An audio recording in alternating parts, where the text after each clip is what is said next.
Sir నేను ఒక 4-5 రోజుల నుంచి కనీసం ఒక 100 వీడియోలైనా చూసుంటాను. సో అందరూ సీజ్ ఫైర్ అని వాళ్ళ అభిప్రాయాలు, చాలా అభిప్రాయాలు విన్నాను. ఇప్పుడు నాకు కరెక్ట్ రీజన్ చెప్పండి, అసలు సీజ్ ఫైర్ ఎందుకు అయింది? మ్యామ్, నేను నా ఆర్మీ ఎక్స్పీరియన్స్ బేస్ మీద చెప్తున్నాను. 10th మే రోజు రాత్రి మనం 11 టార్గెట్స్ పాకిస్తాన్లో మన బ్రహ్మోస్ మిజైల్స్ని వాడి పాకిస్తాన్ మీద అటాక్ చేశారు. Air bases, Pakistan air bases, వేరే ఎయిర్ బేసెస్ మీద వేరే యుద్ధ విమానాలు ఉండేవి. అవన్నిటిని మనము 10th మే రోజు రాత్రి చేసాము. ఇక్కడ ఏం జరిగిందంటే 2 times పాకిస్తాన్ భూమి మీద అర్త్క్వేక్ వచ్చింది. మన బ్రహ్మోస్ మిసైల్ పాకిస్తాన్నే దడదడలాడించింది.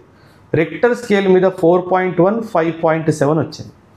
ఈ ఎదవలు ఏం చేశారంటే పాకిస్తాన్ వాళ్ళు మనకు తెలియకుండా ఒక ఎయిర్ బేస్ దగ్గర న్యూక్లియర్ వెపన్స్ని దాచిపెట్టారు. మనకి తెలియకుండా అంటే ఎందుకంటున్నానంటే, ఒక ఒప్పందం ప్రకారము పాకిస్తాన్ వాళ్ళు తమ న్యూక్లియర్ ఇన్స్టలేషన్ స్థావరాల గురించి డేటా మనకి ఇవ్వాలి, మనం వాళ్ళకి ఇస్తాం.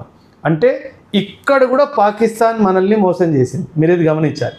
సో దిస్ ఈజ్ హౌ మనం ఏ రోజైతే 10th మే రోజు వాళ్ళ మీద దాడి చేసామో 2 ఎయిర్ బేసెస్ దగ్గర, కిరానా హిల్స్ అని చెప్పేసి ఒక హిల్ ఉంది, అక్కడ ఒక ఎయిర్ బేస్ దగ్గర మనం దాడి చేసినప్పుడు ఈ న్యూక్లియర్ లీక్ జరిగింది. ఇది రిపోర్ట్. న్యూక్లియర్ లీక్ జరగంగానే పాకిస్తాన్ భయపడిపోయింది.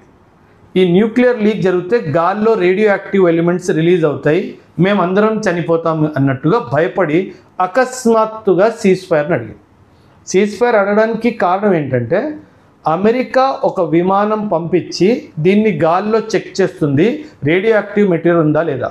ఒకవేళ సీజ్ ఫైర్ అనౌన్స్ చేయకపోతే ఆ టైంలో ఇండియా అటాక్ చేస్తే అమెరికా విమానానికి ముప్పు వస్తుంది. కాబట్టి అది జరుపుకోకుండా అమెరికా ఇంటర్వ్యూన్ అయింది.